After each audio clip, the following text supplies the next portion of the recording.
మనం మన కూడికని ఆరంభించుకుంటున్నాము. ప్రార్థనతో ఈ యొక్క కూడిక మనము ఆరంభిస్తాం. ప్రార్థన చేసుకుందాం.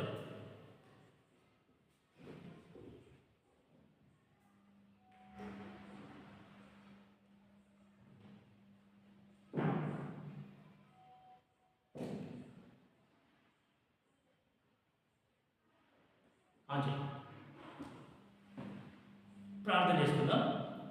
ప్రేమ గల మా పరలోకపు తండ్రి, మహాపరిశుద్ధుడైన దేవ, జీవము గల సజీవుడైన తండ్రి, యుగ యుగములు బ్రతికి ఉన్న దేవ, మహాగణుడు, మహోన్నతుడు, పరిశుద్ధుడు, నిత్య నివాసుడైన తండ్రి, మీ ప్రియ కుమారుడు మా సొంత రక్షకుడైన యేసుక్రీస్తు ప్రభుల వారి నామమున ప్రభువా మాకు అనుగ్రహించిన యొక్క శ్రేష్టమైన ధన్యమైన సమయం కొరకు హృదయపూర్వకంగా మిమ్మల్ని స్తుతిస్తున్నాము, ఆరాధిస్తున్నాము. పరలోక తండ్రి యొక్క 2026వ సంవత్సరం బట్టి మిమ్మల్ని స్తుతిస్తున్నాం. ఈ యొక్క సంవత్సరంలో ప్రభువా మరి ఇప్పటి వరకు మీరు చేసిన మేలన్నిటికై స్తోత్రాలు. గడిచిన 2025వ సంవత్సరం అంతా కూడా మీరు మమ్మల్ని కాచినారు, కాపాడినారు, రక్షించినారు, భద్రపరిచినారు, సంరక్షించినారు. మీకు వెళ్ళలేని వందనాలు, స్తుతులు, స్తోత్రాలు తెలియజేసుకుంటూ వస్తున్నాయి. పరలోక తండ్రి యొక్క 2026వ సంవత్సరంపై స్తుతిస్తున్నాం. జనవరి మాసంపై స్తుతిస్తున్నాం. ప్రభువా మరి 14 రోజులు అయిపోయాయి తండ్రి. 2 వారాలు మీరు కాచి కాపాడినందుకు అన్నారు. ప్రభువా మరి మాకు తెలియకుండానే వారాలు గడిచిపోతున్నాయి, నెలలు గడిచిపోతున్నాయి, సంవత్సరాలు గడిచిపోతున్నాయి. అయినను మా లోపల ఎలాంటి మార్పు కూడా రావట్లేదు. మా లోపల ఎలాంటి మార్పు మీరు చూడట్లేదు, మీకు కనబడట్లేదు. పరలోక తండ్రి దయచేసి మమ్మల్ని అందరినీ క్షమించండి, మీ రక్తంతో కడగండి, శుద్ధి చేయండి, పవిత్రపరచండి. అంతరంగంలో ఉన్న సమస్తమును కడిగి శుద్ధి చేసి పవిత్రపరచాల్సిందిగా కోరుతూ వస్తున్నాం. మా తలంపులు, మా ఆలోచనలు, మా ఊహలు, మా హృదయాన్ని, మా రక్తాన్ని, మా నరాల్ని పరలోక తండ్రి మరి ఆయన మా యొక్క ఎముకల్ని, మాంసాన్ని అంతటినీ ప్రభువా మరి కడిగి శుద్ధి చేసి పవిత్రపరచండి. ఆయన మీకు ఆయాసకరంగా ఉన్న మార్గాలన్నింటినీ కూడా మా ఇద్దరు శరీరం తొలగించవలసిందిగా కోరుతూ వస్తున్నాం. ఆయన పరలోక తండ్రి మాకు రక్షణ అనుగ్రహించినారు. ఎంతో గొప్ప రక్షణ మీరు మాకు ఉచితంగా అనుగ్రహించినందుకు మీకు వెళ్ళలేని ఉన్నారు. పరలోక తండ్రి మరి ఆయన రక్షిస్తున్న తర్వాత మాకు సంగమించారు. ఆత్మీయంగా ఎదగడానికి, క్రీస్తు యొక్క సంపూర్ణతలోకి మమ్మల్ని నడిపించడానికి, అపోస్తలుల బోధ, సహవాసంలో ప్రవేశించడం, ప్రార్థన అనే ఈ యొక్క నూతన నిబంధన సంఘ దశలో మమ్మల్ని ఉంచినందుకు మీకు ఉన్నారు. ప్రభువా మరి లోకంలో భయంకరమైన పరిస్థితులు మేము చూస్తున్నాం. ఎంతో మంది అబద్ధ ప్రవక్తలు, అబద్ధ బోధకులు ప్రభువా మరి మీరు ఏర్పాటు చేస్తున్న వాళ్ళందరినీ ప్రభువా మరి ఈడ్చుకొని వెళ్ళిపోతున్నారు. పరలోక తండ్రి ఎంతో భయంకరమైన దినాలు మేము ఉన్నాం. మా యొక్క మనోనేత్రాలను మీరు వెలిగించండి, నూతనమైన విధానంలో మమ్మల్ని దర్శించండి. పరలోక తండ్రి వాక్యపు వెలిగింపులోకి మమ్మల్ని నడిపించండి. ప్రభువా మా యొక్క కళ్ళు తెరవండి, మా చెవులు తెరవండి, మా మనసులు తెరవండి, మా హృదయాలు తెరవండి. దయచేసి మమ్మల్ని దర్శించవలసిందిగా కోరుతున్నాం. ప్రభువా మరి మాకు వాక్యం ఇచ్చినారు, పాటలు ఇచ్చినారు, సహవాసం ఇచ్చినారు, సంఘం ఇచ్చినారు, ప్రార్థనా కూడికలు ఇచ్చినారు, నియామక కూటములు ఇచ్చినారు, వార కార్యక్రమాలు ఇచ్చినారు, చిన్నపిల్లల మధ్యలో పరిచయం ఇచ్చినారు. ప్రభువా మరి ఆయా సందర్భాలలో ప్రత్యేక కూడికలు, వార్షికోత్సవ కూడికలు మరి ఆయన ఎన్నో ఇచ్చినారు. వీటన్నిటికై స్తోత్రాలు. ప్రభువా మా ఆత్మీయ జీవితాలకు సంబంధించిన సీరియస్నెస్ మాకు కూడా ఉండేలాగా నాకు మీరు సహాయం చేస్తూ రావాల్సిందిగా కోరుకుంటున్నాను. పరలోక తండ్రి మరి ఆయన యొక్క బైబిల్ స్టడీలో ఎన్నో విషయాలు నేర్చుకునే కృప మీరు మాకు అనుగ్రహించినారు అన్నారు. పరలోక తండ్రి మరి ఆయన ఇంకా అనేకమైన విషయాలు మేము నేర్చుకునేలాగా నాకు మీరు సహాయం చేస్తూ రావాల్సిందిగా కోరుతూ వస్తున్నాను. పరలోక తండ్రి అన్ని విధాలుగా చేసిన మేలన్నిటికీ స్తోత్రాలు. స్థానికంగా ఉన్న సేవకులను బట్టి స్తోత్రాలు, వాళ్ళ కుటుంబాన్ని బట్టి స్తోత్రాలు, కుటుంబంగా వాళ్ళు చేస్తున్న సేవా పరిచయం బట్టి కూడా మిమ్మల్ని స్తుతిస్తున్నాం. పరలోక తండ్రి ఈ యొక్క కూడిక ద్వారా మీ నామాన్ని మీరే మహిమ తెచ్చుకోండి. ప్రభువా మరి మేము నేర్చుకోవాలో అలా నేర్పించండి. వచ్చిన మీ పిల్లలకై స్తోత్రాలు. ఇంకా రావాల్సిన వాళ్ళని, మార్పులో ఉన్న వాళ్ళని త్వరపెట్టి తీసుకుంటండి. ప్రభువా ఇప్పుడు పాటలు పాడుతున్నాం, మంచి రాగము, మంచి భావము గొంతెత్తి మరి ఆయన మేము పాటలు పాడేలాగా, పాటలు నేర్చుకునేలాగా నాకు మీరు సహాయం చేస్తూ రావాల్సిందిగా కోరుతున్నాం. యేసుక్రీస్తు ప్రభుల వారి నామమున అంధకార చీకటి శక్తులన్నింటినీ మేము విశ్వాసంతో గర్దిస్తున్నాం, బంధిస్తున్నాం. కరెంటుని, మైకుని మీ స్వాధీనంలో పెట్టుకోవాల్సిందిగా కోరుతున్నాం. యేసుక్రీస్తు ప్రభుల వారి నామమున స్తుతించి ప్రార్థించబడుతున్నాం తండ్రి. వెనకాల నుండి 4వ పాట.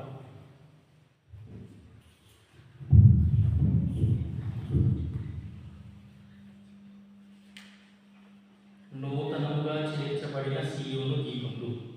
వెనకాల నుండి 4వ పాట పాడు.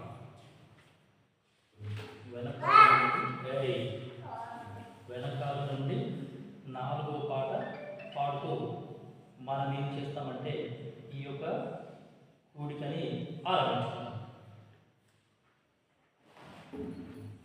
వెనకాల నుండి 4. దేవుడు మిమ్మును ఏర్పరచుకొనెను, అశ్రద్ధ చేయకుడి. దేవుడు మిమ్మును ఏర్పరచుకొనెను, అశ్రద్ధ చేయకుడి.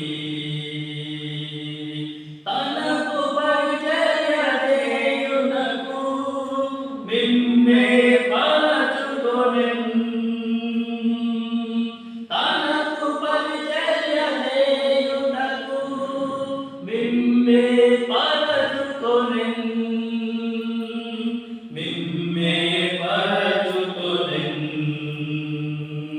దేవుడు మిమ్మును ఏర్పరచుకొనెను, అశ్రద్ధ చేయకుడి.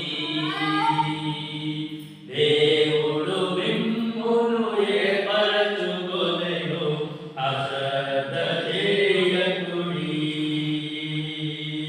పవిత్రమైన హృదయముతో శుద్ధ మనస్సుతో, పవిత్రమైన హృదయముతో శుద్ధ మనస్సుతో దేవుని సన్నిధిలో నిలుచుండి ధూపము వేయుటకు, దేవుని సన్నిధిలో నిలుచుండి ధూపము వేయుటకు మిమ్మే పరచుకొనెను. దేవుడు మిమ్మును ఏర్పరచుకొనెను, అశ్రద్ధ చేయకుడి. దేవుడు మిమ్మును ఏర్పరచుకొనెను, అశ్రద్ధ చేయకుడి.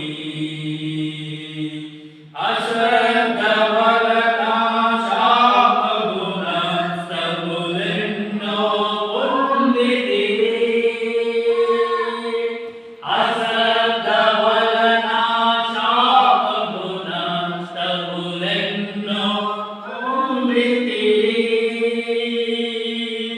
ఆసక్తితో మీరు పరిచర్య చేసి దీవెనలు పొందుడి. ఆసక్తితో మీరు పరిచర్య చేసి దీవెనలు పొందుడి. దీవెనలు పొందుడి. దేవుడు మిమ్మును ఏర్పరచుకొనెను, అశ్రద్ధ చేయకుడి. దేవుడు మిమ్మును ఏర్పరచుకొనెను, అశ్రద్ధ చేయకుడి. పూర్ణ మనస్సుతో మిమ్మును మీరే ప్రతిష్ఠించుకొనుడి.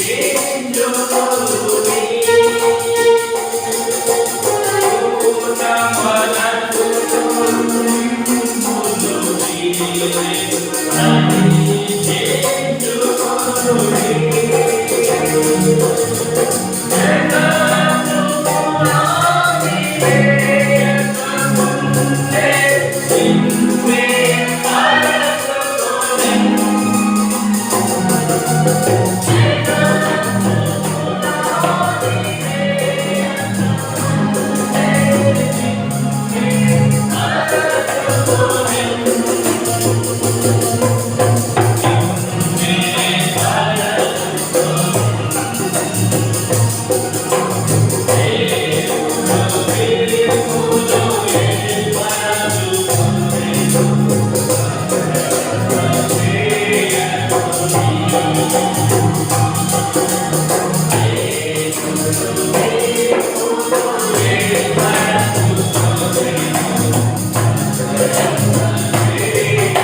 వెనకాల నుండి 5వ పాట నూతనంగా చేర్చబడిన సీయోను గీతములు అని వెనకాల నుండి 5వ పాట. దేవుడు మనలను ఏర్పరచుకున్నాడు, దేవుడు మనలను ఏర్పరచుకున్నాడు.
గట్టిగా బిగ్గరగా ప్రార్థనాపూర్వకంగా అర్థాన్ని గ్రహిస్తూ చదువుతాం. యెహోషువ 3వ అధ్యాయం. ఈ అధ్యాయం అంతా కూడా మనం మార్చి వస్తాం. యెహోషువ వేకువను లేచినప్పుడు అతడు ఇశ్రాయేలీయులందరూ షిత్తీము నుండి బయలుదేరి యోర్దాను వచ్చి దానిని దాటక ముందు అక్కడ నిలిచిరి.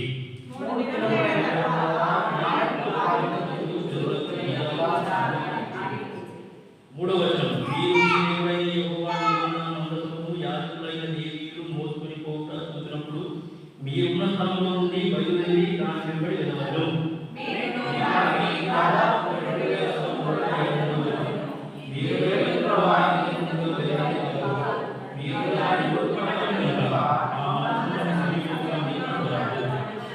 ఐదవ వచనం, మరియు యెహోషువ రేపు యెహోవా మీ మధ్య అద్భుత కార్యములను చేయు గనుక మిమ్మును మీరు పరిశుద్ధపరచుకొనుడని జనులకు ఆజ్ఞయించెను.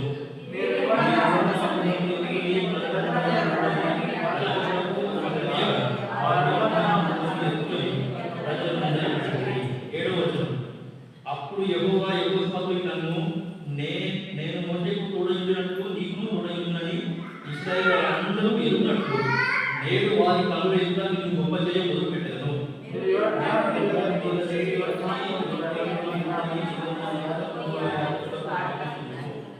తొమ్మిదవ వచనం, కాబట్టి యెహోషువ మీరు ఇక్కడికి వచ్చి మీ దేవుడైన యెహోవా మాటలు వినుడని ఇశ్రాయేలీయులకు ఆజ్ఞాపించి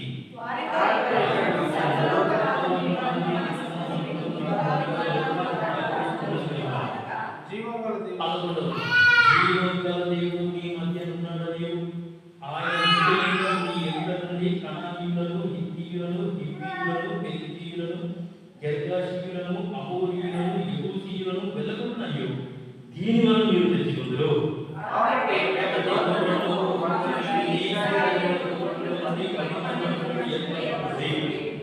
13వ వచనం, సర్వలోకనాథుడగు యెహోవా నిబంధన మందసమును మోయు యాజకుల అరకాలు యోర్దాను నీళ్లను ముట్టగానే యోర్దాను నీళ్లు అనగా ఎగువ నుండి పారు నీళ్లు ఆపబడి ఏకరాశిగా నిలుచును.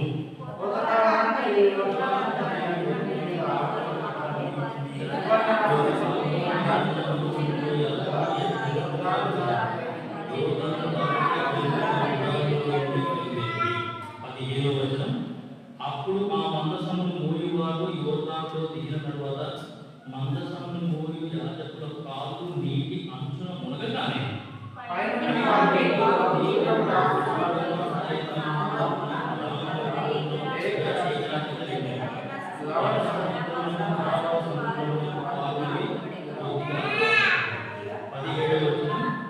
జరుడు ఎరికో యుద్ధము దాటగా యెహోవా నిబంధన మందసమును మోయు యాజకులు యోర్దాను మధ్య ఆరిన నేలను స్థిరంగా నిలిపి జనులందరూ యోర్దాను దాటిన రోజు వరకు ఇశ్రాయేలీయులందరూ ఆరిన నేల మీద దాటుతూ వచ్చింది.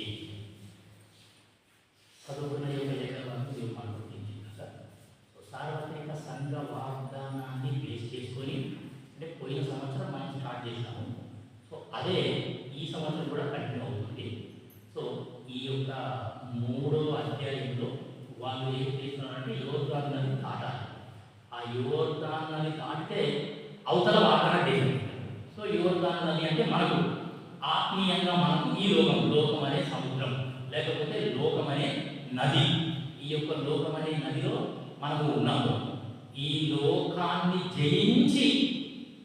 లోకాన్ని జయిస్తే లోకంలో ఉన్న పరిస్థితులని లోకంలో ఉన్న అలవాట్లని పద్ధతులని వీటన్నింటినీ జయిస్తేనే మనం వాగ్దాన దేశంలోకి ప్రవేశిస్తాం. వాగ్దాన దేశం అంటే మనం పరలోక రాజ్యం అని అర్థం. సో ఈ యొక్క వాక్యాన్ని అర్థం చేసుకునే విధానం ఇది. సరే, పోయిన వారం మనం ఏం చూసినామంటే దేవుని దూత వీళ్ళకి ముందుగానే నడిచినాడు. సో దేవుని దూత వీళ్ళకి ముందుగా నడుస్తూ ఏం చేసినాడు అనేది దగ్గర 7 సంగతులు మనము చూసినాం.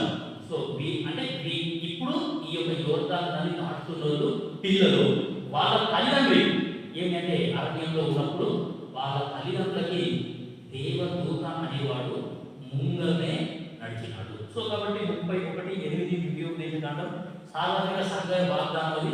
సో నీ ముందర నడుచువాడు యెహోవా అనే సంగతి మనం చూస్తూ ఇక్కడ అంటే వీళ్ళ తల్లిదండ్రులకి ఏంటి అంటే దేవుని దూత ముందుగా నడిచినాడు. ఇప్పుడు పిల్లలకి ఈ పిల్లలకి ఎవరంటే ఇక్కడ దేవుడు మంచిగా చెప్తున్నాడు, మందసం అనేది ముందు వెళ్తుంది, మీరందరూ కూడా ఏం చేయాలంటే ఆ యొక్క మందసాన్ని వెంబడించాలా. కాబట్టి మందసము అంటే ఎవరో కాదు, సాక్షాత్తు యేసుక్రీస్తు ప్రభువారే. మందసము అంటే సాక్షాత్తు యేసుక్రీస్తు ప్రభువారే. సో నేను చేయాల్సిన పని ఏంటి? ఇప్పుడు నేను వాగ్దాన దేశంలోకి ప్రవేశించాలి, ఆ పరలోక రాజ్యంలోకి నేను ప్రవేశించాలి అంటే నేను చేయాల్సిన పని ఏంటి అంటే యేసుని నా ముందు పెట్టాలా. యేసుని నా ముందు పెట్టి నేనేం చేయాలంటే ఆయన ఏ విధంగా అయితే నడుస్తున్నాడో ఆయన అడుగు జాడలలో నేను నడుచుకుంటా వెళ్ళాలి. ఆయన ముందు వెళ్తూ ఆ మెట్టగా ఉన్న స్థలాలన్నింటినీ ఆయన సరాలం చేస్తున్నాడు అని పోయిన వారం మనం చూసినాము. సో కాబట్టి దేవుడు ఏం చేస్తున్నాడంటే ఇత్తడి తలుపులను పగలగొడతాడంట, ఇనుప గడియలు కూడా ఆయన విడగొడతాడంట. సో నా ముందు దారి ఎలా ఉందో నాకు తెలియదు, ఎటువంటి పరిస్థితులు నేను ఎదుర్కొంటానో నాకు తెలియదు. సో ముందర ఏ ప్రళయం వస్తుందో, ఏ ఆపద వస్తుందో, ఎటువంటి శ్రమ వస్తుందో, ఎటువంటి ఎదుగుపడి వస్తుందో, ఎటువంటి ఆరోగ్య పరిస్థితుల్లో నేను ఎలాంటి పరిస్థితులు ఎదుర్కోవాల్సి వస్తుందో నాకు తెలియదు.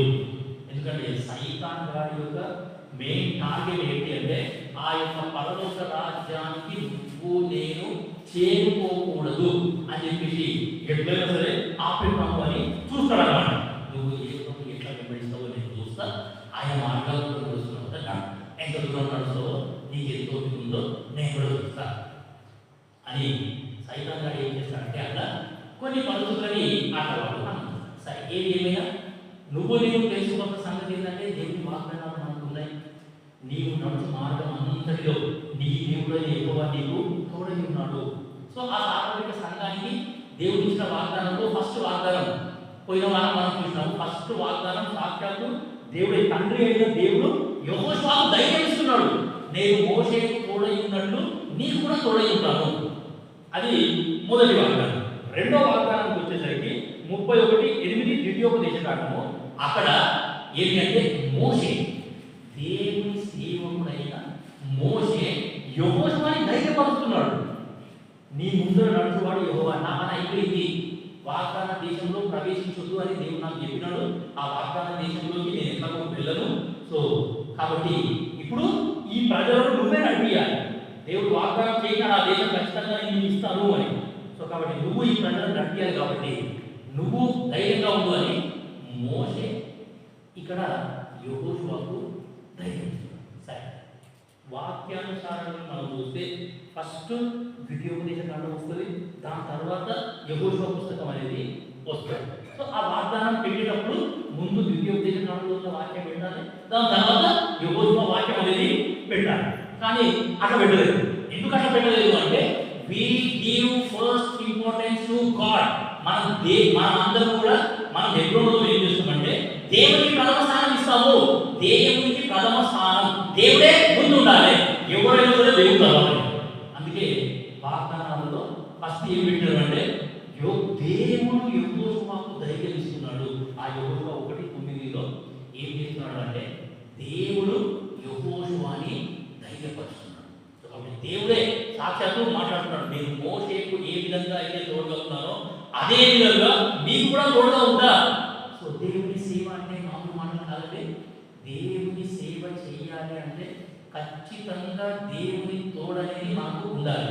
దేవుని తోడు లేకుండా, దేవుని సహాయం లేకుండా, దేవుని హస్తము మనకు తోడుగా లేకుండా ఈ యొక్క పరిచర్యని, ఈ యొక్క దేవుని పనిని, దేవుని సేవని నువ్వు నేను అసలు చేయలేవు.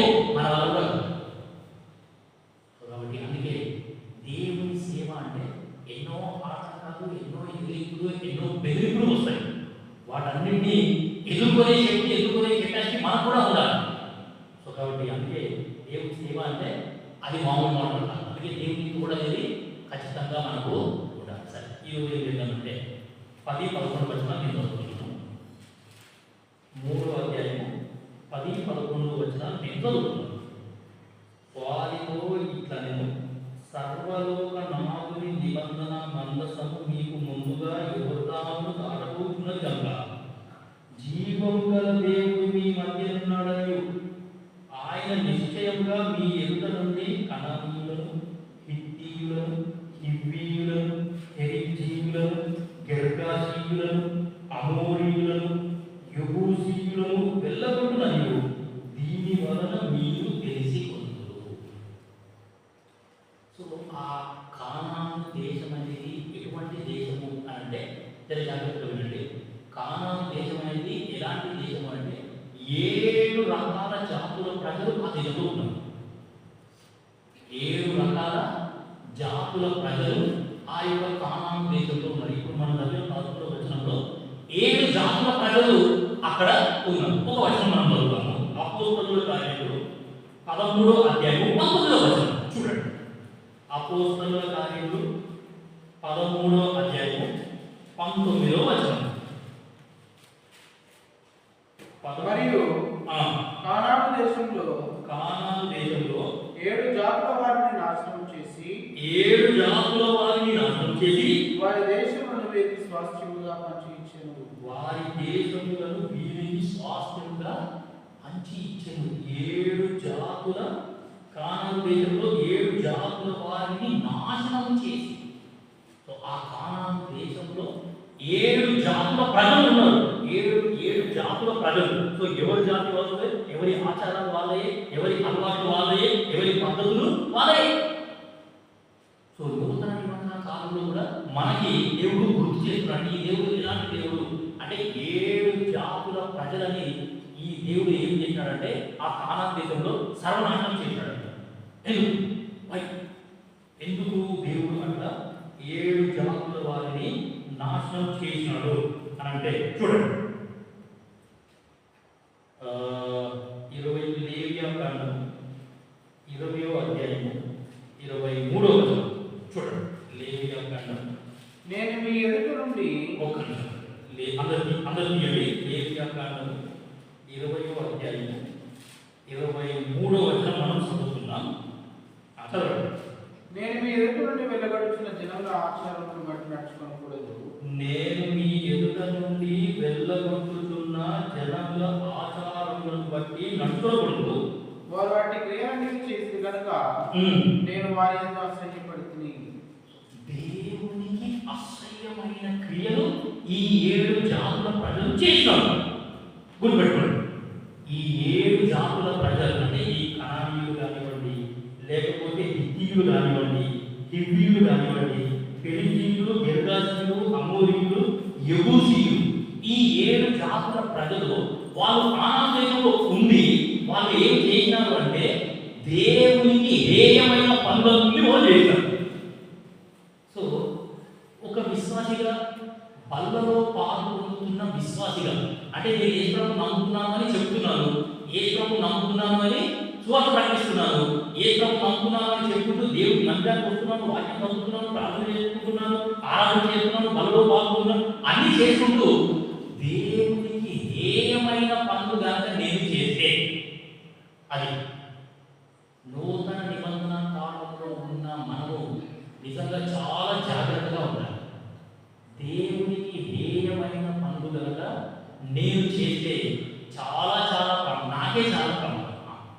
నిర్గమకాండము 23 చూడండి. అక్కడ మంచి మాటలు. నిర్గమకాండము 23వ అధ్యాయము 23వ వచనం.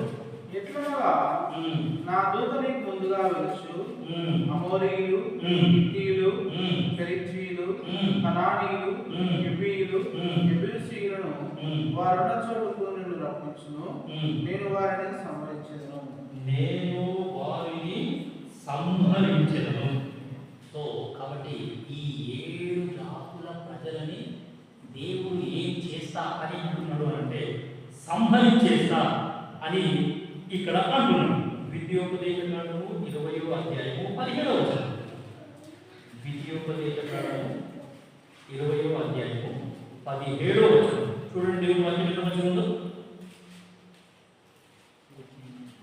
17 గాక నీకు బహు దూరముగా ఉన్న సమస్త పురములకు మాత్రమే ఇలాగ చేయవలను. అయితే నీ దేవుడైన యెహోవా ఇక్కడ నుంచి గమనించండి. అయితే నీ దేవుడైన యెహోవా స్వాస్థ్యముగా నీకు ఇచ్చుచున్న ఈ జనముల పురములలో ఊపిరి గల దేనిని బ్రతకనీయకూడదు. వీరు అనగా హిత్తీయులు, అమోరీయులు, కనానీయులు, పెరిజ్జీయులు, హివ్వీయులు, యెబూసీయులు అనే వారు తమ తమ దేవతల విషయమై చేసిన సమస్త హేయకృత్యముల రీతిగా వీరు చేసి నీ దేవుడైన యెహోవాకు విరోధముగా పాపం చేయుటకు వారు మీకు నేర్పకుండానట్లు నీ దేవుడైన యెహోవా నీకు ఆజ్ఞాపించిన ప్రకారముగా వారిని నిర్మూలన చేయవలెను. వాళ్ళ దేవతల పక్షాన హేయమైన పనులు చేశారటండి వీళ్ళంతా. సో తమ తమ దేవతల విషయమై చేసిన సమస్త హేయ కృత్యముల రీతిగా మీరు చేయకూడదు. సో వీళ్ళంతా ఈ 7 జాతుల వారు వాళ్ళ యొక్క దేవత విషయమై ఏమి అంటే యెహోవాకు హేయమైన పనులు చేశారు. సో ఒక్కొక్క జాతి ప్రజలకి ఒక్కొక్క దేవుడు ఉన్నాడు. సో 7 రకాల జాతుల ప్రజలు 7 రకాల దేవుళ్ళని తెలియజేస్తూ ఏంటి విగ్రహారాధన చేస్తూ వీళ్ళు ఏమంటే చాలా అపవిత్రులైపోయారు. సో ప్రియమైన దేవుని పిల్లలారా, మనం గమనించాల్సిన సంగతి ఏంటంటే కానాను అంటే మనము ఏమి అంటే వాగ్దాన దేశం అని అన్నాం. సో వాగ్దాన దేశం అంటే ఆత్మీయంగా మనకి పరలోక రాజ్యం. సో పరలోక రాజ్యంలో నిషిద్ధమైన వస్తువు కానీ పాపంతో కూడి ఉన్నది కానీ లేకపోతే పాపానికి పరలోక రాజ్యంలో అసలు చోటు లేదు.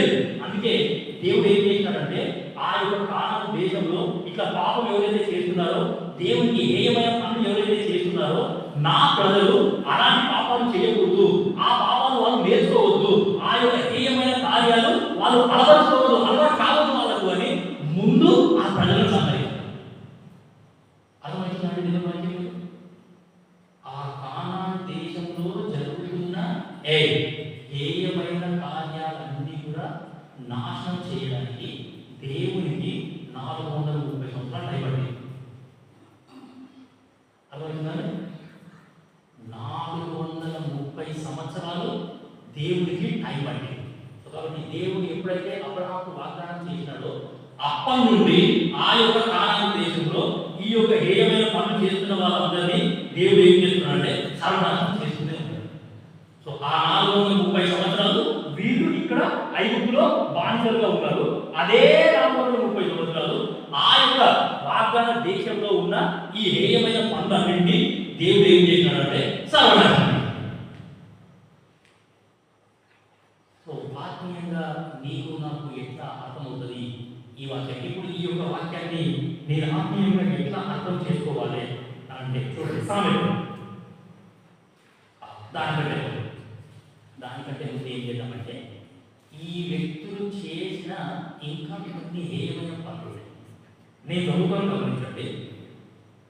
లేవియాకాండము 20వ అధ్యాయము 9వ వచనం నేను లేవియాకాండం 20వ అధ్యాయము 9వ వచనం నేను చదువుతాను. సో ఈ యొక్క 7 జాతుల వారు ఆ కానాను దేశంలో ఎట్లా వాళ్ళు ఏ హేయమైన పనులు చేశారో నేను చదువుతున్నాను, గమనించండి. ఎవడును తన తండ్రినైనను తన తల్లినైనను దూషించును. సో ఈ 7 జాతుల ప్రజలు ఏం చేశారంటే వాళ్ళ తల్లిని వాళ్ళ తండ్రిని దూషించినారు. 10వ వచనం నేను చదువుతున్నాను.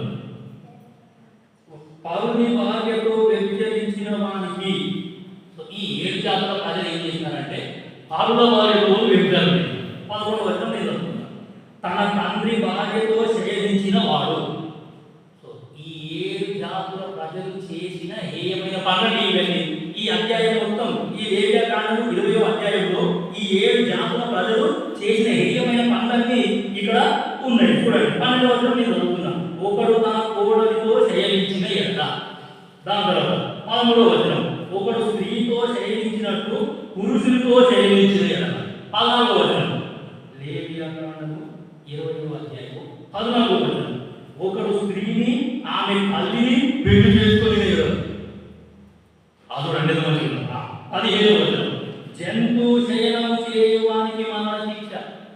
ఏదని వీళ్ళంతా జంతు శయనంలో చేసినట్టు. 16వ వచనం. స్త్రీ తన్ను జంతువు పొందునట్టు దానిని సమీపించిన ఎడల. దాని తర్వాత 17వ వచనం. ఒకడు తన సహోదరిని అనగా తన తండ్రి కుమార్తెనే కానీ తన తల్లి కుమార్తెనే కానీ చేసుకొని ఆమె విషయములను వాడు చూసినాడు. ఇవన్నీ హేయక్రియలని ఈ 7 జాతుల ప్రజలు ఇంత భయంకరమైన హేయక్రియలు చూస్తుంటే అసలు చదువుకుంటే మనకే చాలా దూరంగా ఉంది. ఇంత దౌర్బల్యంగా జీవించరా వీళ్ళు అని అసలు దేవుడు ఎట్లా భరించడం అని. దేవుడికి ఎంత కోపం వస్తుంది మీరు చూడండి. ఇక ముందరికి చూడండి. 23వ వచనం మనం చదివాం కదా. 23 మనం చదివాము. నేను మీ ఎదుట నుండి వెళ్ళగొట్టుతున్న జనముల ఆచారములను బట్టి నడుచుకోకూడదు. వారు అట్టి క్రియలన్నీ చేసి కనుక నేను వారి యందు అసహ్యపడితిని. వారందరూ ఏం చేసినారు అంటే అట్టి హేయ క్రియలు వాళ్ళు చేశారు. ఇప్పుడు మనం చదివిన అన్ని ఏం చేశారంటే ఈ యొక్క ఇటువంటి హేయ క్రియలు చేసినారు కాబట్టి దేవుడే సహించలేకపోయాడు. అందుకే వాళ్ళందరినీ దేవుడు ఏం చేసినాడంటే పూర్తిగా నిర్మూలన చేసి ఒక్కడ కూడా మిగలకుండా అందరినీ దేవుడు సంహరించేశాడు. సో నా వాగ్దానం, నేను వాగ్దానం చేసిన దేశం పవిత్రమైన దేశం అని, ఆ దేశంలో అపవిత్రంగా ఉన్న వాళ్ళని కానీ అపవిత్రంగా ఉన్న ఆచారాలు కానీ అన్నింటినీ అలవాట్లు పద్ధతులు అన్నింటినీ దేవుడు ఏం చేశాడంటే సంహరించేసినాడు. ఇప్పుడు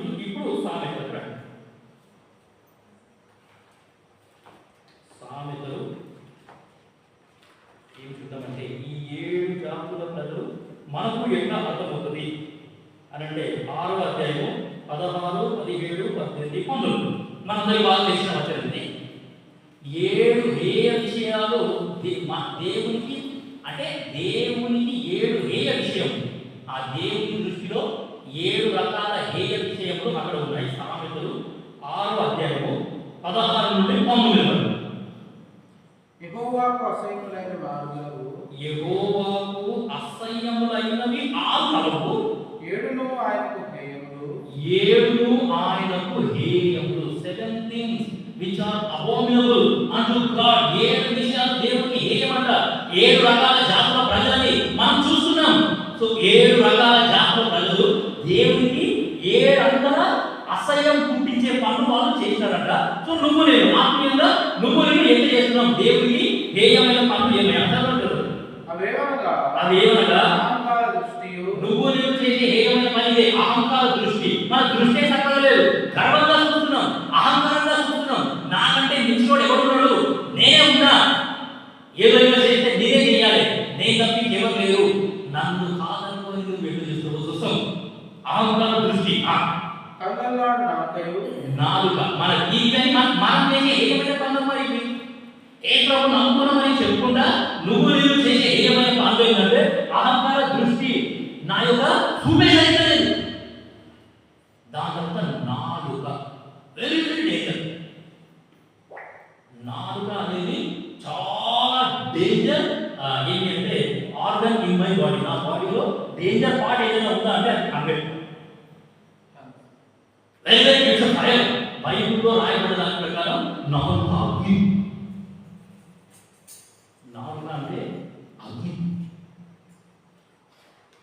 నా నాలుకతోని నేను చాలా జాగ్రత్తగా ఉంటాను. సో నా నాలుకని నేను ఏ విధంగా వాడుతున్నాను? దేవుడు అసహించుకునేటట్టు మాట్లాడుతున్నారా, లేకపోతే దేవుడు ఏమి అంటే నన్ను దేవుణ్ణి ఆరాధన చేయడానికి నేను నాలుగు వాడుతున్నాను? అసలు దేవుణ్ణి ఆరాధన చేసే వాళ్ళకి బైబిల్లో కొన్ని దర్శనాలు ఉన్నాయి. దేవుని ప్రార్థన చేసే వాళ్ళకి బైబిల్లో కొన్ని లక్షణాలు ఉన్నాయి. వాక్యం చదివేటోళ్ళు ఒక క్రమం తప్పకుండా మందిరానికి వచ్చేటోళ్ళు ఒక ఏ ప్రభు నమ్ముకున్న విశ్వాసం ఎట్లా ఉండాలి అని కొన్ని లక్షణాలు బైబిల్లో ఉన్నాయి. అహంకార దృష్టి, దాని తర్వాత కళ్ళనాడు నాలుక రెండోది, మూడోది నిరపరాధులను చంపు చేతులు. నిరపరాధులను చంపు చేతులు. యెషయా 1:15 మనకి మాట రాయబడింది. 14, 15, 16 వచనాలు చదివితే అక్కడ ఏముంటుందంటే, మీరు మీ చేతులు ఎత్తినప్పుడు మిమ్మల్ని చూడగా నా కన్నులు కప్పుకొందును, మీరు బహుగా ప్రార్థన చేసినను నేను వినను, మీ చేతులు రక్తంతో నిండి ఉన్నవి. యెషయా 1:15 ఉందా? మీరు మీ చేతులను చాపినప్పుడు అంటే పాత నిబంధన కాలంలో చేతులు పైకి చాపినారు. చేతులు పైకి చాపినారంటే ప్రార్థన చేసినారు అని అర్థం.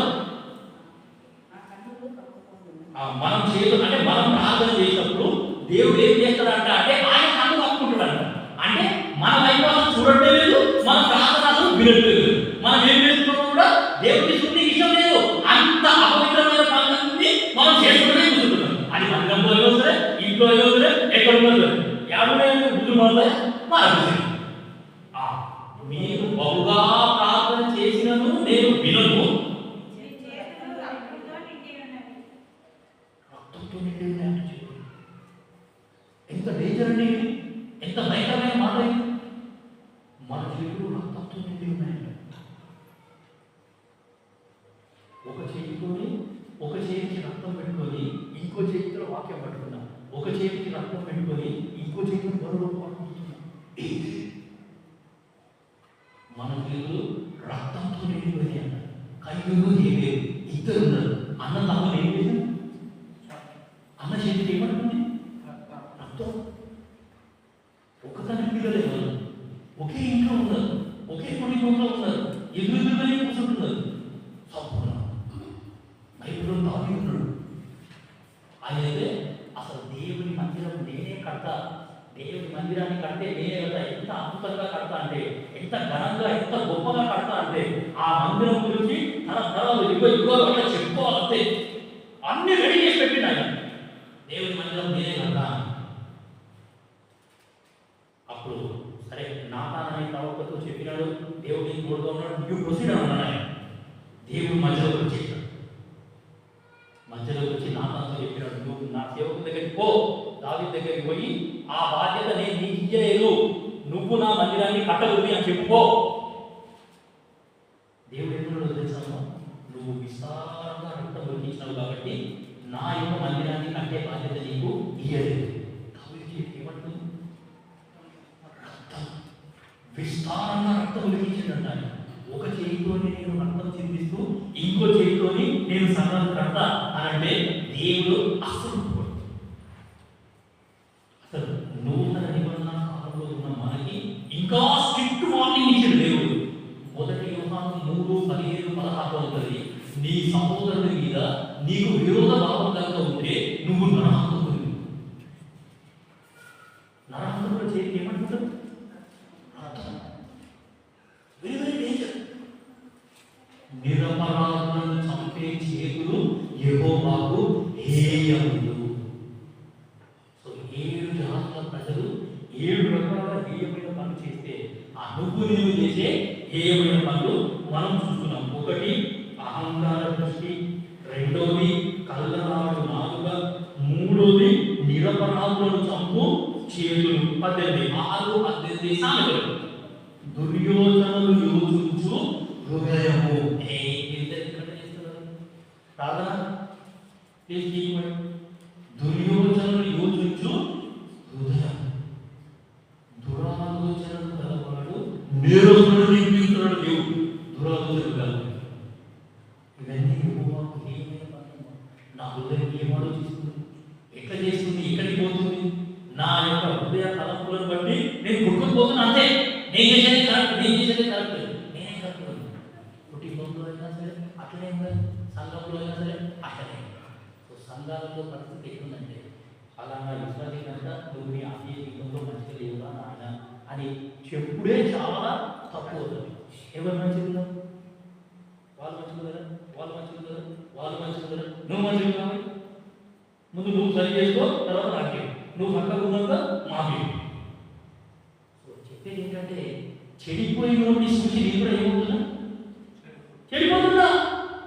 ఆత్మీయ జీవితంలో ఏ వ్యక్తి అయితే చెడిపోయినారో అంటే వాడిని సరి చేసుకోవడం ఇష్టం లేదు, వాడు సరి చేసుకోడు, వాడు అక్కడ చెడిపోయిన మనస్తత్వంతోనే వాడు బలంలో పాల్గొంటాడు, నేను కరెక్ట్గా పోతాడు. సో వాడిని చూసి నువ్వేం చేస్తున్నావు? నువ్వు కూడా అడిగిస్తాడు. చెడిపోయినోడిని చూసి బాగుపడడం చాలా కష్టం.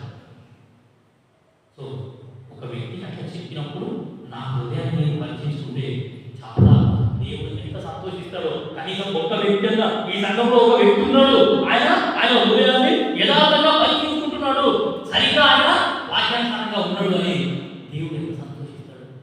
సో కాబట్టి దుర్యోచనలు యోచించు హృదయము కీడు చేయుటకు త్వరపడి పరుగులెత్తు కావును. నువ్వు ఏం చేస్తున్నా? కళ్ళు. సో మన కాళ్ళు కీడు చేయడానికే పరుగులు తీస్తున్నాయి, కానీ మేలు చేద్దాము అనే ఆలోచన ఒకటి కూడా నీకు మనకు వస్తాయి. సో ఇవన్నీ యెహోవాకు ఏమైనా పనులండి. అహంకార దృష్టి కానీ, కళ్ళనాడు నాలుగు కానీ, దాని తర్వాత నిరపరాధులను చంపుచి చేతులు కానీ, దుర్యోచనలు యోచించు హృదయం కానీ, కీడు చేయుటకు త్వరపడి పరుగులెత్తు. కీడు చేయడానికి త్వరపడుతున్నాడు. ఏ ప్రభుత్వం అనుకొని కీడు చేయడం ఏంటి? ఏ ప్రభుత్వం అనుకొని దుర్యోచనలు యోచించడం ఏంటి? సో నేను కీడు చేస్తున్నా అంటే మరి నేను కానీయంలో, నేను హిందీలో, హిందీలో ఎవరో పడిపోతాను, ఎవరో ఈ 7 రకాల ఏమైనా పనులు ఆ 7 రకాల జాతుల వాళ్ళకి చెందుతాయి. సో కాబట్టి ఒక్కొక్క జాతి ఒక్కొక్కటి అన్నమాట. ఆ ఆర్డర్ ప్రకారం లైన్గా రాసి పెట్టుకుంటే మనకు అర్థమైంది. సో కాబట్టి కీడు చేయుటకు పరుగులెత్తు పాదములు లేని వాటిని పరుగు అబద్ధ సాక్షులు అనుకుని ఏమో లేని వాటిని పరుగు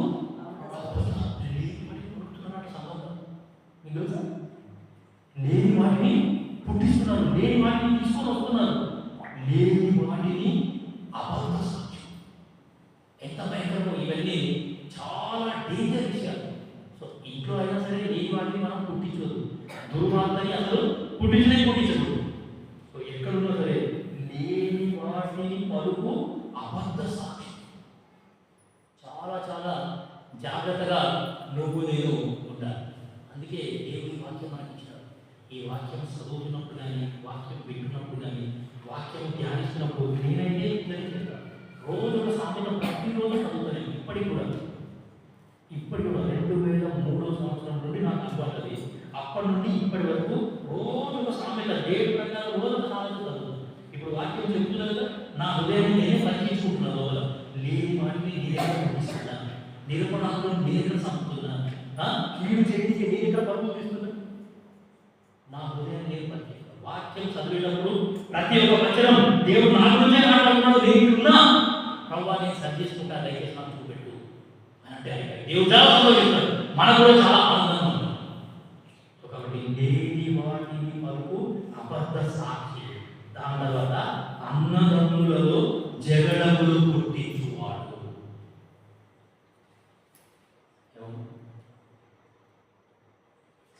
లోకంలో ఏమంటే పెళ్ళైన తర్వాత అక్క చెల్లెళ్ళు కలిసే ఉంటారట, కానీ అన్నదమ్ములు కలిసి ఉండదు. మంచి గుర్తుపెట్టుకోండి. మరోసారి నాకు కూడా అంటే పెళ్ళైన తర్వాత అక్క చెల్లెళ్ళు కలిసే ఉంటారట. అరే వాళ్ళిద్దరు, ఆమె వేరేటువంటి ఈమె వేరే పెళ్లి చేసుకోండి, కానీ అక్క చెల్లెళ్ళు మాత్రం కలిసే ఉంటారు. కానీ అన్నదమ్ములు ఓర్వరు. ఏం చేస్తుంది వాళ్ళు అన్నదమ్ముల మధ్య? నేను నేనేట్లున్నాయి సంఘంలో అన్నదమ్ముల మధ్యలో గొడవ పెడుతున్నాను. మనమంతా అన్నదమ్ములం, మనమంతా అక్క చెల్లెలు, ఒక తండ్రి పిల్లలు మనం అందరం. సంఘంలో అన్నదమ్ముల మధ్యలో నేను గొడవ పెడుతున్నానా? సహోదరుల మధ్యలో నేను చిచ్చులు పెడుతున్నానా? గొడవ పెడుతున్నాను. ఇవన్నీ యెహోవాకు హేయమైన పనులు.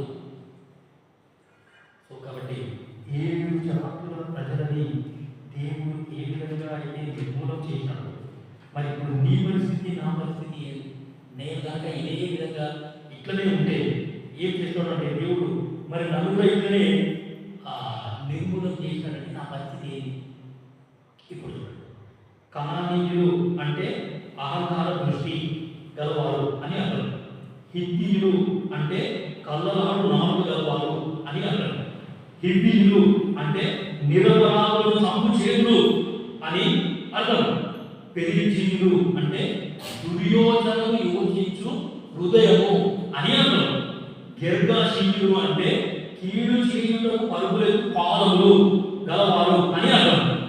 అమోరీయులు అంటే అబద్ధ సాక్ష్యం చెప్పేటోళ్ళు అని అర్థం. దాని తర్వాత యెబూసీయులు అంటే లాస్ట్కి మనం చూసినాం కదా, అన్నదమ్ములలో కొట్లాటలు పెట్టేటోళ్ళు. ఆ సామెతలు 6వ అధ్యాయంలో ఉన్నవన్నీ లైన్గా రాసుకుంటే ఈ యెహోషువ 3వ అధ్యాయం 11వ వచనంలో లైన్గా ఆ 7 రాసుకుంటాయి. అవి 7 ఇవి 7 మ్యాచ్. వాళ్ళు కూడా యెహోవాకు ఏమైనా పనులు చేస్తారు, నేను కూడా యెహోవాకు ఏమైనా పనులు చేస్తూనే ఉన్నాను. సో వాళ్ళని దేవుడు ఏ విధంగా అయితే సంహరించాడో మరి నన్ను కూడా దేవుడు అక్కడే చేయాలి. కానీ ఆ తండ్రి అయిన దేవుడు అట్లా చేయట్లేదు. ఎందుకంటే నాకు ఆ తండ్రి అయిన దేవుడికి మధ్యలో ఒక వ్యక్తి ఉన్నాడు. ఆయన పేరు చేస్తున్నాడు. ఆయన ఏం చేస్తున్నాడు అంటే విజ్ఞాపన చేస్తున్నాడు. ఆ తండ్రికి విజ్ఞాపన చేస్తున్నాడు. ప్రభువా 2025 సంవత్సరం కాపాడినావు, ఈ 2026 సంవత్సరంలో నేను నా ప్రజలతో మాట్లాడతా, వాళ్ళని ఒక మంచి తీర్మానం తీసుకునేటట్టు నేను చేస్తా, వాళ్ళని నేను మార్చుకుంటా, వాళ్ళ కోసమే నేను చనిపోయినాను, వాళ్ళ కోసమే నేను రక్తం దాచినాను. ఇక నా గాయాలు చూడు, నా చేతులు చూడు, నా కాళ్ళు చూడు, నా వీపు చూడు, ఇవన్నీ ఎంత గుర్తపడ్డాయి.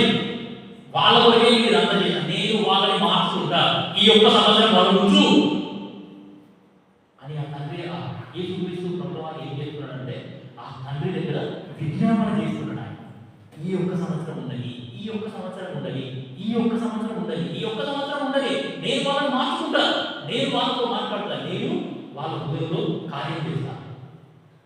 కాబట్టి ఏమైనా దేవుడు కదా, నువ్వు నేను ఎంత జాగ్రత్తగా ఉండాలండి. సో ఇంకా యెహోవాకు ఏమైనా పనులు చాలా ఉన్నాయి. చూడండి 11:1 సామెతలు. ఈ వచనాలన్నీ ముగించాను. సామెతలు 11:1. భక్తిహీనుల నోట మూర్ఖపు మాటలు వచ్చును, దొంగ త్రాసు యెహోవాకు హేయము. దొంగ త్రాసు యెహోవాకు హేయము. 12:22 సామెతలు. అబద్ధమాడు పెదవులు యెహోవాకు హేయములు. అంటే దొంగ త్రాసు యెహోవాకు హేయమన్న, అబద్ధమాడే పెదవులు కూడా యెహోవాకు హేయం. 15:9 సామెతలు. భక్తిహీనుల మార్గం యెహోవాకు హేయము. చాలు. భక్తిహీనుల మార్గం ఏంటంటే యెహోవాకు హేయము. అక్కడే 26, 15-24 సామెతలు.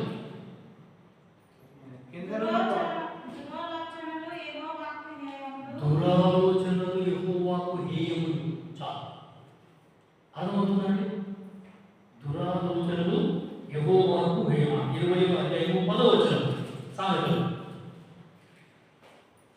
వేరు వేరు తెలిగిలాలు వేరు వేరు కొంచెంలు రెండును యెహోవాకు హేయములు. వేరు వేరు తూనిక రాళ్ళు, వేరు వేరు కొంచెం. అంటే ఏంటంటే మనకు అక్కడ ఉంటుంది కదా, అక్కడ రాళ్ళు ఉంటాయి.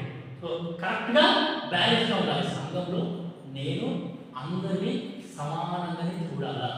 ఒక వ్యక్తిని అభిమానించుట, ఇంకో వ్యక్తిని తక్కువ చేసి చూడట, ఒక వ్యక్తిని హెచ్చించుట, ఇంకో వ్యక్తిని తగ్గించి చూడట, అట్లా చేయకూడదు. అట్లా చేసేటోళ్ళు యెహోవాకు హేయము. అందరినీ సమానంగానే నేను చూడాలి. 20-23 అక్కడే. వేరు వేరు తునికరాలు యెహోవాకు హేయములు, దొంగ త్రాసు అనుకూలం కాదు. సో కాబట్టి వేరు వేరు తూనికరాలు సంఘంలో నా దృష్టిలో అందరూ కూడా ఒకటే. సో ఒక్కొక్కరిని అంటే వాళ్ళ యొక్క క్యాపబిలిటీని బట్టి కొద్దిమందిని నేను హెచ్చిస్తాను, కొద్దిమందిని పొగుడుతాను, మిగతా వాళ్ళని తక్కువ చూస్తాను. నో, అలాంటివన్నీ దేవుడు ఏమంటే ఎంకరేజ్ చేయడు. దాని తర్వాత 21-27 సామెతలు. భక్తిహీనులు అర్పించు బలులు హేయములు. భక్తిహీనులు అర్పించు బలులు కూడా యెహోవాకు ఏమి హేయము. భక్తిహీనులు అంటే అన్యులు కాదు, భక్తిహీనులు అంటే మనమే. భక్తి విడిచి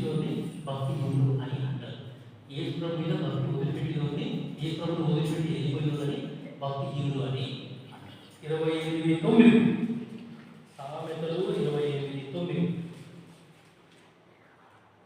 ధర్మశాస్త్రం వినబడకుండా చెవిని తొలగించుకున్న వారి ప్రార్థన హేయము. ఎన్ని మాటలు ఉన్నాయండి.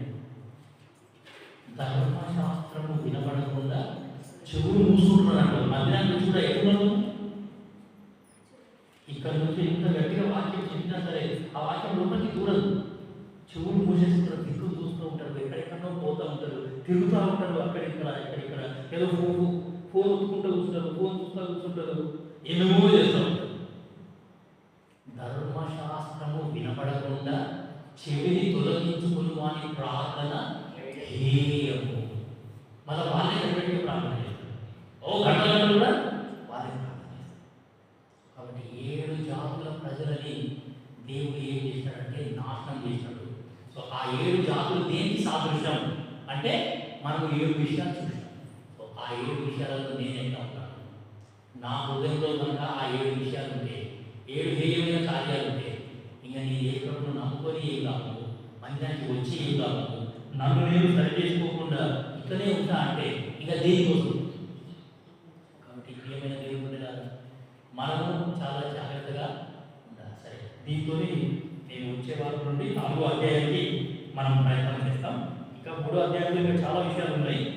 సో దీంతో ఆపేసి 4వ అధ్యాయంలోకి మనం ప్రవేశిస్తాం. దేవుడి వాక్యం తెలియజేయక ఇక్కడ ఒక గుంపాల వారి వివాహ ఆహ్వానము, సందీప్ వివాహము ప్యూలతో ఆహ్వానించువారు గుంపాల సువర్ణ, గుంపాల సొలొమోన్ రాజు. వీళ్ళు ఈ యొక్క వివాహానికి ఆహ్వానిస్తున్నారు. ఎక్కడ ఈ వివాహము ఎప్పుడు అంటే జనవరి 22వ తారీఖు బేస్తవారం ఉదయం 10 గంటలకు. ఎక్కడ అంటే HIG function hall, PHL township, Ashok Nagar, RC Puram, Sangareddy. So ఈ ఫంక్షన్ హాల్లో ఈ యొక్క వివాహం, సందీప్ వివాహము బ్యూరోలో 22వ తారీఖు జనవరి 10 గంటల ఉదయం 10 గంటలకి వివాహం జరిపించువారు ఏ శామ్యుయల్ స్టీఫన్ కోరేకుకట్పల్లి, టి మిషాయిల్ బెత్లెహేమ్ ప్రార్థన, Reverend William Booth MB church Jadcherla, DA Lutheran Paul MB church Devarakonda, దేవర ఈ యొక్క వివాహానికి ఈ కుటుంబం మిమ్మల్ని ఆహ్వానిస్తున్నారు. ప్రార్థన చేయండి. ప్రార్థన పూర్వకంగా ఈ వివాహంలో పాల్గొనవలసిందిగా ఏసుకుంటున్నామని. ఓకే, సరే, ప్రార్థన చేస్తాం. ప్రేమలండి, ప్రభువు ఎంతో అద్భుతమైన వాక్యాన్ని నాకు అనుగ్రహిస్తున్నందుకు మిమ్మల్ని స్తుతిస్తున్నాను. పర్వతండి, మరి ఈ యొక్క అంశాన్ని బట్టి స్తోత్రాలు. మరి 3 అధ్యాయాలు, మరి ఇంతటితో 3వ అధ్యాయం కూడా చేస్తున్నాం. మీకు వచ్చే వారం నుండి 4వ అధ్యాయంలోకి ప్రవేశించబోతున్నాం. దయచేసి సాయం చేయండి. ఇంకా అనేకమైన విషయాలు మేము కూడా నేర్చుకోగలను. సాయం చేయండి. మీకు అసహ్యములైనవి 7 విషయములు, 7 హేయమైన కార్యాలు మీకు అసహ్యులు అని మాట వేసుకుంటారు. ప్రభు మరి మమ్మల్ని మీరు ఇంకా కడగండి, ఇంకా శుద్ధి చేయండి, ఇంకా పవిత్రపరచండి. తండ్రి దయచేసి కృప చూపించండి, నాయన మరి కరుణించండి. ఆనాడు 430 సంవత్సరాలు మీరు వాళ్ళకు తరుణం ఇచ్చినారు. అయినా సరే వాళ్ళు మార్చుకోలేదు, మారలేదు. మీకు దేవమైన పనులు చేస్తానే ఉన్నారు. నోవా కాలంలో కూడా 120 సంవత్సరాలు మీరు వెయిట్ చేశారు. ప్రభు ఆనాడు కూడా ఎవరు మారలేదు. ప్రభు మరి ఇవన్నీ మాకు గుణపాఠం నేర్పిస్తున్నాయి. తండ్రి మరి మీరు మారాలి, మీ యొక్క మార్పులోకి రావాలి, రూపాంతరం చెందాలి. యేసుక్రీస్తు ప్రభువు వారి నామములో మాకు రావాలి. తండ్రి దయచేసి సాయం చేయండి, కృప చూపించండి. ఇంకా కడగండి, ఇంకా శుద్ధి చేయండి, ఇంకా పవిత్రపరచవలసిందిగా కోరుతున్నాను. మీ వాక్యంపై స్తోత్రాలు, విన్న మీ ప్రియులపై స్తోత్రాలు. వాక్యం మర్చిపోకుండా దయచేసి జ్ఞాపకం చేసుకోండి. జనవరి 22వ తారీఖు వివాహం ఉంది. ఆ యొక్క వివాహంలో కూడా చూడండి. ప్రభుత్వ సిద్ధపాటు పనులన్నింటిలో మరి సహాయం చేసుకోవాల్సిందిగా కోరుతున్నాను. మిషాయిల్ గారు ఆయన ఆరోగ్యాన్ని మీ అదుపులో పెట్టుకోండి. సంఘము, సంఘస్థులు, విశ్వాసులు, అతిథుల సహోదరులు, సంఘ పెద్దలు క్రమం తప్పకుండా మీ ఇంటికి వస్తున్న వాళ్ళందరినీ బట్టి మిమ్మల్ని స్థుతిస్తున్నాను. వాళ్ళందరికీ దీవెనాశీర్వాదాలతో మమ్మల్ని పంపించవలసిందిగా కోరుతుంది. ఇప్పటివరకు చేసిన ఏదైతే ప్రార్థించాం తండ్రి.